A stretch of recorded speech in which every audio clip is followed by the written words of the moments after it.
વિષ્ણુભાઈના ભાઈ મહેશરામ એ મને કાલ કહેતા હતા કે મારા સંતોનો પ્રશ્નો કરવા એટલે મહેશરામ તમે આટલા બધા સંતો અને ઘણા જ્ઞાની મહાપુરુષો બેઠા હોય તો તમે પ્રશ્નો કરી શકો છો એમનો મહાપુરુષો કોઈ પણ રીતે તમને ઉત્તર જેવો હશે અપાયો હશે તો આપશી તો પ્રશ્ન કરવાની તમને છૂટ છે મહેશરામ બના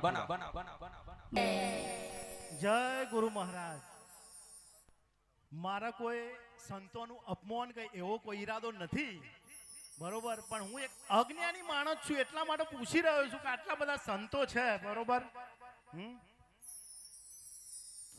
તો રાવણની પત્ની મંદોદરી એ રાવણ પહેલા કોની પત્ની હતી રાવણની પત્ની મંદોદરી એ રાવણ પહેલા કોની પત્ની હતી ને કેવી રીતના બકરી ડબ્બામાં પુરાઈ જઈ બઈની જેઠી ભરાઈ જઈ શું છે અને ખરેખર બીજા માણસો જાણતા હોય કે નહીં જાણતા હોય એ મને ખબર નથી પણ હું મહારાજને એક રિક્વેસ્ટ કરું છું બરોબર કે ભૂલ હોય તો માફ કરજો અજ્ઞાની માણસ છું બરોબર પણ ખરેખર આ એક બે ત્રણ પ્રશ્નો મારા મગજમાં છે એના વિશે થોડું સત્સંગ કરો તો સારું આ એક પહેલા પ્રશ્નનો જવાબ આપો પછી હું તમને થોડો બીજો પ્રશ્ન આગળ વધારું જય ગુરુ મહારાજ ખરેખર મહારાજ વેળા નિવાસી ભીખુરામ મહારાજ જો ખરેખર આ પ્રશ્નનો જવાબ આપી તો અતિ આનંદ રિક્વેસ્ટ થી હેલો વેળા નિવાસી હેલો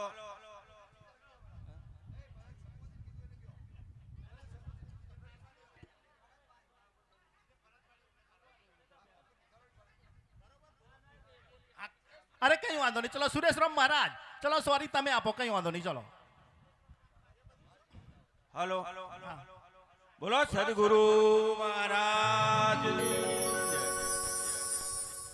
ગુરુ નિરોધ મહારાજની જય ગુરુ વસ્તારામ મહારાજની જય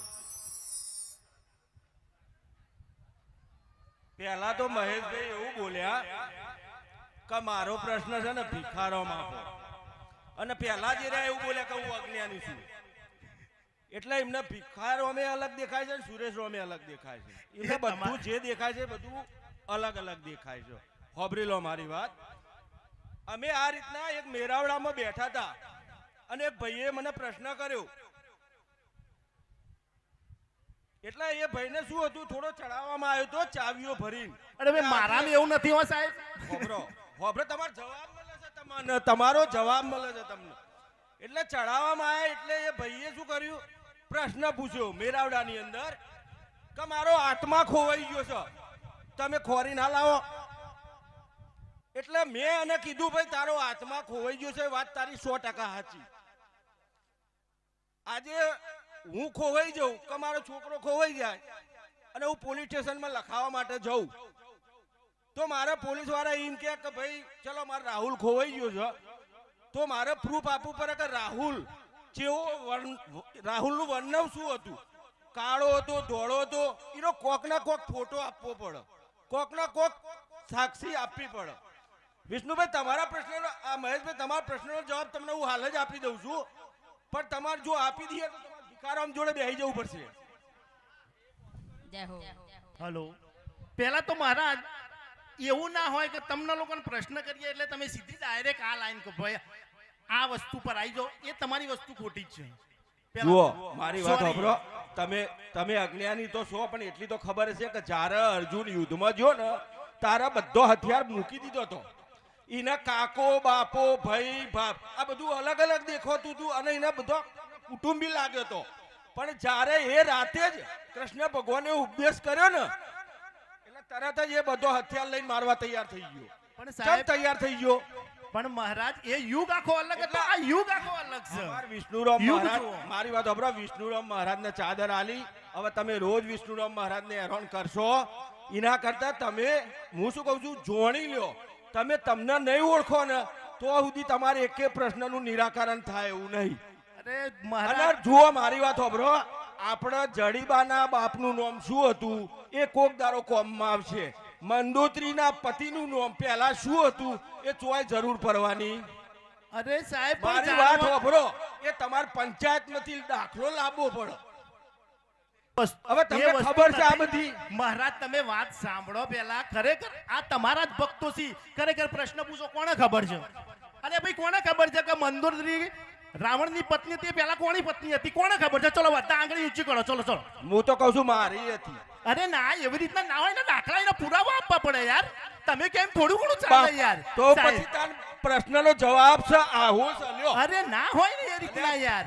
સત્ય તમને પૂછશે એટલે તમે આ રીતના ખેંચો. આ એ બધા- એ વસ્તુ યોગ્ય નથી ને આ યાર. બધા ખોટા, આ બધા ખોટા. અરે પણ હું ક્યાં ખોટા કહું છું? હું કહું મારી ફરજ છે પ્રશ્ન પણ એમ પૂછવાનો. નહીં, તમે પૂછો કે સુરેશ રોમે જે કીધું કે મંદોત્રી પહેલા મારી પત્ની અરે હતી લ્યો. હતી જ નહીં સાચી ને વાત કે ખોટી વાત? એમ કઈ રીતના માની લેવાય પૂછો યાર? તમે. પણ એનો દાખલો છે તમે આપો ને. તમે જ્ઞાની માણસ છો તમે યાર. આપ્યો તો લોબા થાવ તો આલીએ ને અરે મેં. એ રીતના ડાયરેક્ટ લોબા ના થવાય ને યાર. અંબાપુર જવું હોય તો સાહેબ પ્રશ્ન કોકના રસ્તામાં પૂછવું પડે કે અંબાપુર ગામ કઈ જગ્યાએ આવ્યું. ડાયરેક્ટ ના પહોંચી જવાય. હવે જોમ્યું છે. હા ખરેખર મહારાજ, એટલે હું તમને કહેતો હતો. પેલા તો આપણા પ્રશ્ન વિવેકપૂર્ણ પૂછવો પડે. બીજા નંબરમાં સંતોની આપણે ગરિમાને સાચવવી પડે. આપણા ઓગણ સંતો આયા છે. સાહેબ આપણે પેલા થોડું હોભરવાનું રાખ. તમે નહીં હોભળો ને તો સુધી મજા નહીં આવે. પેલા થોડો અવાજ આલજો પહેલા. હલો હલો હાલો આ બાજુ અવાજ આપજો થોડો. હલો. મહારાજ એટલે જ મેં પેલા કીધું કે હું અજ્ઞાની છું, ખબર નથી. એટલે જ પેલા માફી શું લે માગી લીધી? સંતોના તો મને ખબર દેશમાં નહીં. સંતોના દેશમાં પેલા તો અજ્ઞાનીનો પ્રશ્ન થતો જ નહીં. અમારી ભાષામાં તો અજ્ઞાની જ કહેવાય ને. સંતોના દેશમાં અજ્ઞાનીનો પ્રશ્ન થતો નથી ને જ્ઞાનને જ્ઞાન થવાની જરૂર જ નહીં. કારણ જ્યાં સુધી આપણને કોઈ પણ જાતનો પ્રશ્નનો ઉદ્ભવ થયો છે ને, કદાચ આ ઐતિહાસિક વાત છે, કદાચ કોઈને ખબર હોય ખરી અને ના હોય, બરાબર, પણ અમે એવું સાંભળેલું છે, નક્કી નહીં કરેલું પણ સાંભળ્યું છે ખરું, કે જેનું બળ વધારે હોય ને એ પોતાની નાના ભાઈની ઘરવાળી ઉપર સત્તા જમાવતો હતો પેલા રાજાઓ. એટલે કદાચ બને વિભીષણના ઘરવાળા હોય ને વિભીષણ કદાચ રાવણનું બર એટલું બધું હતું તો કદાચ પછી એને એ આમ પત્ની તરીકે સ્વીકાર ભાવ પણ કરતા. જેમ વાલી અને સુગ્રીવ, વાલીની પત્ની જેમ સુગ્રીવને જેમ એક ઇતિહાસ એવું બોલે છે, કદાચ આવું બની શકે, પણ આમાં કોઈ આ પર કોદા કાઢવાના નથી.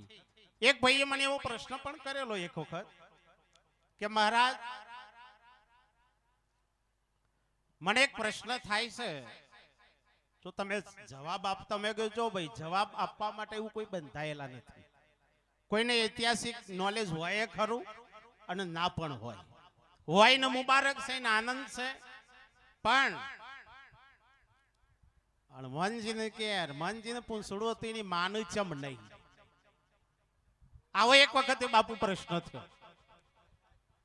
કે હનુમાનજીને પૂછડું છે તો એમને માન કેમ નહીં? મેં કીધું આમાં દુઃખ લાગે કોકને, આમાં કોકને આમાં બહુ કોઈ કોદા કાઢવાના છે નહીં, પણ છતાંય હનુમાનજીને પૂછડું છે ને એને માન કદાચ ના હોય, આ પ્રમુખ હોય ને કદાચ માન ના હોય, એનું કોઈ લેવા દેવા. પણ જ્ઞાની એક એવો પ્રશ્ન કરવો જોઈએ, પ્રથમ ગુરુજીને પાય લાગુ માગ્યું મુજને આપો, કરુણા નિધિ કૃપા કરી મારું ભવનું બંધન. જો મારો ભવરોગ મળતો હોય એવો જો કદાચ પ્રશ્ન થાય તો આ સંતોની સંમતિ છે અને એમાં તમારો પણ આનંદ છે, તમારો પણ ઉદ્ધાર છે. સંતોનો અમો કોઈ તમોનો અમો લઈ લઈને કોઈ અમો બીજું કોઈ લઈ લેવું એ નથી, પણ જ્યાં સુધી આપણી અંદર આવો હમભાવ છે ત્યાં સુધી સાહેબ આવા પ્રશ્નો આપણી અંદર ઉદ્ભવવાના. જ્યાં સુધી જેના ધડ ઉપર શીશ ના હોય એવા નર કોઈ ભજન કરે, જે દાડો તમારું મસ્તક સદગુરુ ચરણમાં જો સમર્પણ થઈ જાય તો આ તમામે તમામ પ્રશ્નોનું નિવારણ થઈ જાય. માટે પ્રશ્ન કદાચ તમને કદાચ અમે તો આ કીધી વાત પણ કદાચ તમને અહીંથી કદાચ જો તમને ખ્યાલ છે એટલે તમે પૂછો છો. જો તમને ખ્યાલ ના હોય તો પૂછો કોઈ. હા, એટલે એનો મતલબ એવો છે કે આપણે ફેટ કાઢવાના કર્યા છીએ. ના ના ના મહારાજ એવું નહીં. હે ને, એવો મતલબ આપણને ખબર છે કઈક એવું પૂછો કે આપણા જીવનમાં ઉદ્ધાર થઈ જાય. સારું ચલો એવું પૂછીએ. અને અધિકારી સિવાય પહેલો તો સ્વીકાર ભાવ વાપરો એ હોવો જોઈએ કે સંતો તમને જવાબ આપે પણ પહેલી તમારી સુરવીરતા. વા ફરે વાદર ફરે ફરે નદીઓના નીર સુરા બોલા કબીર ના ફરે ભલે પશ્ચિમ ઉગે સુર. પહેલા પણ તમારી એ પણ તૈયારી હોવી જોઈએ કે તમારા પ્રશ્નનું સમાધાન થાય એટલે એક ક્ષણનો પણ વિચાર કર્યા સિવાય સમર્પણ ભાવની તૈયારી હોય તો પ્રશ્ન કરજો. આવું પહેલા મહારાજ બંધી દેવાનું. અમારા ભાઈએ કાલે એવું કીધું છે કે મારા પ્રશ્નનો જવાબ મળશે કે તાત્કાલિક તો ઊભો થઈને એમના ચરણોમાં હું દાસ બની જાય. ભાઈ ડિટેલમાં જવાબ નથી મળ્યો. ડિટેલમાં જવાબ માંગ્યો છે. ડિટેલમાં જવાબ આપો છો મહારાજ. તૈયારી મારી. કઈ ડિટેલ? ડિટેલ ખરેખર મહારાજે કીધું બોધી તોડીને કીધું. આની અંદર ટાઈમ લાગે પણ એ ટાઈમ છે આપણી જોડે. નથી એવું નહીં મહારાજ. ડિટેલમાં જવાબ જોઈતો હોય બરોબર જો સુધી પોતે પોતાને નહીં ઓળખો તો સુધી રાવણ કોણ છે ને સીતા કોણ છે નહીં ઓળખાય. લ્યો. અરે પણ આટલી બધી પબ્લિક વચ્ચે પ્રશ્ન કર્યો હોય સાહેબ બરોબર તો ફરજ આવે છે કે તમે જવાબ આપો. એક મિનિટ તું માઇક મેકીને આવી જા તને જવાબ મળી જાય. આવું કઈ આવું શું ફેર આ ફેર પડો ઘણો આવો ના આવો રૂબરૂ જવાબ મળશે. તમે પૂછો અને તમે બોલો ને.